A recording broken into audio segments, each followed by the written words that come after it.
I'm Andrew Gibbons, and there, to my left, is Rebecca Norton. Rebecca, tell us first of all who you are and where you're from. Yeah, morning. My name's Rebecca from Centre of Direction, and I am based in sunny Sheffield today. Sunny Sheffield today, been pouring my brain Sheffield lately. Right, there isn't a lot of precursor to this. Rebecca and I are going today to talk about joy. And I've got on my happy, joyful face because what can I say? I don't know much about this. I'm here to really find out about this from Rebecca. But it came from a conversation, wasn't it, Rebecca, about the value of being and feeling joyful and what that can bring to a workplace and to a person. It's not a conceptual, theoretical conversation. It's all about the practicalities. So that's already taken longer than I want. Where do you want to start us off by talking about joy and the value of it? Well, interestingly, as we just had a quick chat before, we did. The difference between joy and happiness, which is interesting as well. So I read Brene Brown's book, Atlas of the Heart, and she's done a lot of research around different emotions and things. And she differentiates joy and happiness from their research. Joy is sudden, unexpected, short-lasting, and high intensity.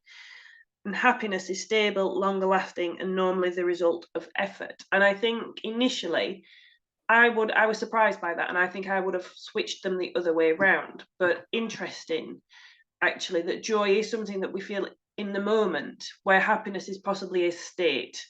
So that was my first distinction there, is joy being an in the moment experience. And I think we have to be open to experience that as well. I think that otherwise we miss the moment and we miss the joy. Crikey, you already giving me lots of. I got as far as sudden and unexpected. Can you take me back through the elements of joy, which is a question I've never asked anybody before, so it feels a bit peculiar. But sudden, unexpected. Give me the was it 4? Yes, so sudden, unexpected, short lasting, and high intensity. Right, I think each of those deserve a few words in their own right, and then you've got an equal number for happiness. So I'm just going to reiterate those. Joy is sudden, unexpected. That's quite an unequivocal statement. I wonder if joy can actually be anticipated. But I mean, Brene Brown knows her stuff. So to sudden, unexpected, short-lasting, and high intensity. That was a very carefully considered. Making me think, actually. So I get this moment of joy thing, because especially at this time of year, when I've been driving down the motorway a couple of times, I will experience a moment of joy seeing the colours of the trees changing. You turn the corner. The M1 is joyful. It is joyful, and you're in a grey, miserable day, maybe traffic, but then you get these wonderful colours of trees, and that for me is joyful, actually. And it is short-lasting, it is intense, and it sometimes will make me go, wow, literally out loud. So I get that, actually, now, thinking about it. Yeah, that's definitely a joyful moment for me. There's a bit of the A40, sorry everybody, if you're still with us, I doubt if you are by now. There's a bit of the A40 between Oxford and Cheltenham that I used to feel the same way. I used to really enjoy, there's that word, the thought that at this time of night, with the sunset just starting to start and the softer, that meadow down there and that little valley is going to look wonderful. And just for that 15 and 20 seconds, near Whittington, think, wow, I like that. And I think, the M1 can do that too, so that's fantastic. Yeah, so that I do get that now, thinking about it. That is definitely a moment of joy. And I think that's the key for me, is being open to those moments of joy. So this is where it can help in the day as well. So well done. I think this is where it's the practical element, is being open to moments and recognizing that you're experiencing joy at that minute in time. And also the value of being joyful. And this is not airy-fairy stuff, is it? This is actual how people feel in the workplace and how they transmit their mood, whatever it is. And we're already saying that joyfulness isn't a mood, happiness is, I think, because happiness is longer lasting than joy. And that's quite interesting. I've never had to think about this before, so it's helpful already. And surely joyful, happy people are more positive and better in the workplace and in a team than a bunch of people going saying, oh, it's always the same around here, and everybody can't stand them. God, this place good. You think get better by now, but it isn't. That's awful. So sudden, unexpected, short-lasting, and high intensity. And again, I'll say Brene Brown is not one you challenge on, oh, she hadn't really thought about this. No, and I like as well, so they have a definition based on their research as well, which is an intense feeling of deep spiritual connection, pleasure, and appreciation, which are all really positives, you know. And I think if you can experience moments of that in your work, then that suggests to me that you've got a really good work culture. If you're feeling appreciated and pleasure in doing the work and connected. I'm trying so hard not to interrupt you, and I'm getting better at it, but I'm not there yet. Because yes, I like this, because this is the workplace application. This is about saying, do I work with people who are not just joyful, but joyful because they've opened themselves up to the possibility of being joyful? If you're working with a bunch of people, or you are one yourself, that doesn't allow yourself to become joyful, you never will. No, and yeah, there's value in just recognizing that in the moment. I think, you know, when people. What brings joy? Together. What brings joy in the workplace? No, we know what brings joy in the M1, but in a workplace, everybody's is different. We're not talking generically, but maybe we are. What sort of things might we be talking about that could be joyful in the work? What's brought you joy in the workplace? Having a really productive conversation with colleagues, actually, and being able to share ideas, experiences, that brings me joy. And also when I'm working with a client and I can feel that I've made a difference, that brings me a huge amount of joy in the moment. When I end the phone call and I think, wow, that was good. Yeah, it's probably good because it might not be the word you think of, but it's a joyful experience. Yeah. So a workplace without joy is probably less productive, less happy, less loads of things. I've worked for myself for over 30 years, but going back a long time, a generation ago, I worked with a team of people that brought me joy constantly. We just found each other hilarious and joyful to be with. And that's a rare experience. I recognized that at the time, and I got the most from that. A lot of people, I suspect, don't get enough of that joy. No, and I think there's something around energy as well with this. I think a workplace that's got joy has more energy to it. For me, that it links to that. I agree. Yeah, definitely. So what's the opposite? A workplace without joy. You know when you're in one. I've been in plenty. You walk into the office and everyone's serious. No one's chatting. All right, workplaces are there to be worked in. I appreciate that. But you know when you're in a joyful workplace and when you're not, don't you? You do, because it sucks the life out of you. When it's not joyful, you think, oh my God. And the time drags, I think, you know. And it's interesting, just looking at here as well, that the opposite of joy is not sadness, but fear. And I think that's interesting. Fear. And I guess, I suppose I get that, because you almost feel like, or potentially, I sort of think for me it's about getting at that treading on eggshells. You know, if people are anxiety. Yeah, moody and things like that, or you're just fearful that you might say the wrong thing, or you might be interpreted in the wrong way. So I sort of get that, actually. That's interesting. I've worked with many leaders who create fear, not joy. And you're right, those workplaces have underperforming, underproductive people who want to get out of there. They don't want to stay and make that place work. They want to find somewhere joyful where they're encouraged and helped to feel happy, which is a state, not a feeling. This is really helping me. Thank you, as ever. And very often those leaders are puzzled why people don't stay. Well, it's because you're a pain in the backside and no one feels good about being around you. Yeah, and you're never going to get the best out of people if they're dreading going into work. Exactly. You know, if this is where joy is important, and happiness in the work culture has a massive impact on that in terms of productivity, wellness, and presenteeism, absenteeism. They're all impacted by that. I think you're right in making me think here, or I will do subsequently, because I'm focusing upon what you're saying. I'm thinking, well, okay, what does an unjoyful, fearful workplace look like? You get there 5 minutes before start time, nobody's there. You get there 5 minutes after clocking off time, everyone's gone. That's the opposite to a joyful place where people look forward to being and in the company of people who are also joyful. Yeah, and there's that friendliness about it, isn't it? You know, where people will smile at each other and say good morning, and possibly even know each other a little bit better as well. You know, they have compassion for their colleagues.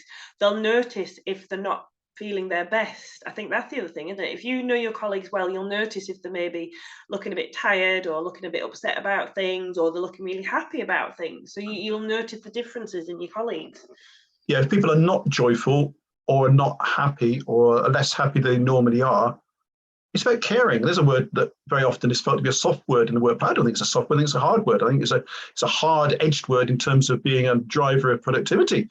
If people care about each other, they will, as you say, recognize people's absence of joyfulness.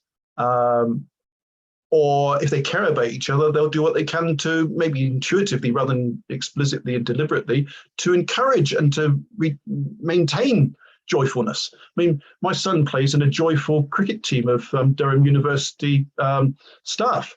Some of these guys are in their 70s. Some of them are German. Some of them they're eccentrics. My son is too. And they are joyful people to be around that team. They just find each other hilarious.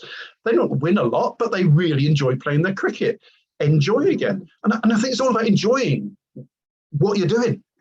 And it's interesting that you've said that as well. I think joyfulness brings a youthfulness with it as well. I think, you know, people who are happy tend to look younger, I find. You know, one way to make yourself look older is to be grumpy. You know, if 93 me. If you're looking grumpy, it can age you as well. I think joyfulness brings out a playfulness and a youthfulness in you. Well, yeah, we don't rehearse this, people, can't you tell? We do have a discussion a bit beforehand just to get a bit of cohesion behind our thoughts. And one of the things I shared with Rebecca was working with a Chinese manager I'm working on at the moment. I won't mention much more than that because confidentiality. But I said to him, I won't even mention his name, I said, when he came on camera, today you have a happy face. He says, I have a happy face. I always have a happy face. I want people in my team to have happy faces. Afterwards, I reflected on this in my learning log, writing away. It's my forced time to think. I thought, he is so right. If he is a happy face leader and he's out there creating and encouraging happy face team members, that is a massive distance away from the morose, preoccupied, over earnest, over serious person who doesn't create joy. Yeah, and I think I want people to take away this is smile and notice the moments of joy in your day. You know. Oh, say that again.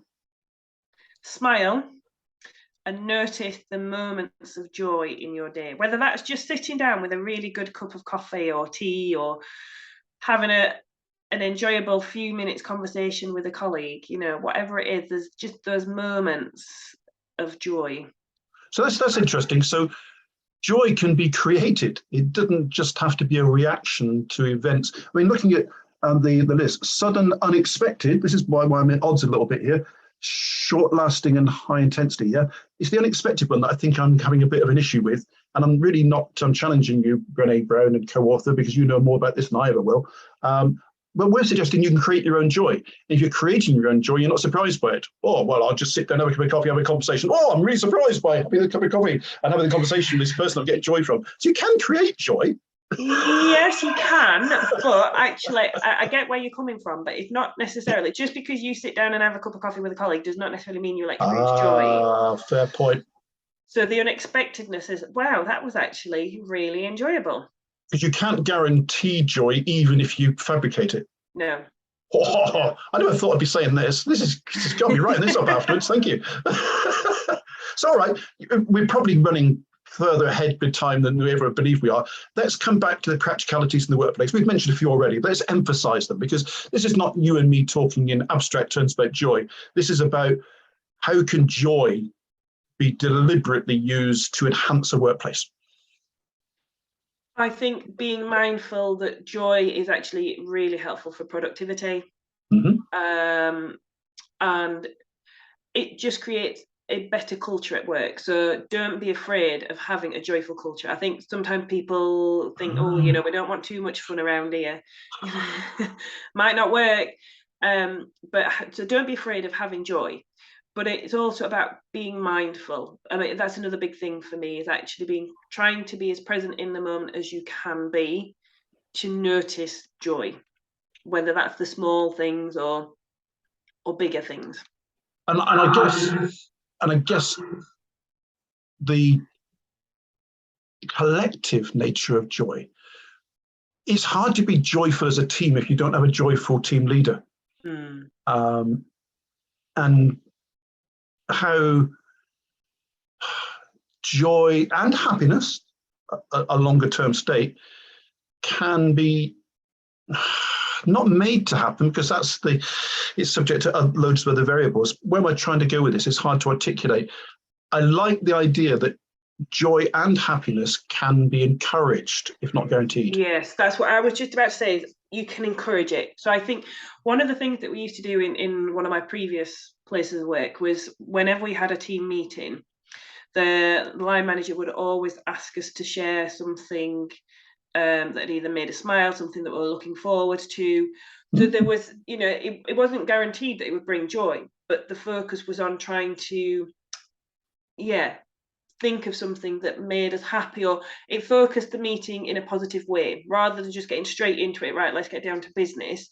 There was always a good 5-10 minutes spent on asking everybody for them to share that moment of joy in their week, or something that they were looking forward to, or something that had gone well. And by focusing on joy, it made it legitimate and it made it explicit. You're making me think of times when I've been too joyful. I've been in meetings with a client, Cambridge University comes to mind, where we were too joyful, too noisy, and the client's manager used to bang on the wall. As did the chief executive of a health trust in the Midlands. Open the door and say, Andrew, you're being a bit too noisy with this group, said the chief executive, meaning you're being too joyful. For goodness sake, take this more seriously. Yeah, I think lighten up as well. I think that's another one, isn't it? Lighten up a little bit. Yeah, all right, but I do accept that there are certain contexts and circumstances where you can't be joyful. You've got to be serious, you've got to be earnest, you've got to be really focused. And it isn't a laugh a minute sometimes when you're talking about redundancies, when you're talking about difficulties in the workplace. It isn't always possible to be joyful. However happy our state might be as a default, we can't always bring that happiness in every circumstance. So yeah, this isn't a permanent state. You don't go around joyful about everything. Why are you so joyful? He's got the sack. Yeah. It's hard to be joyful if you work for Elon Musk. Maybe I shouldn't say that, but I mean it. Yeah, maybe that's a good point to end on, eh?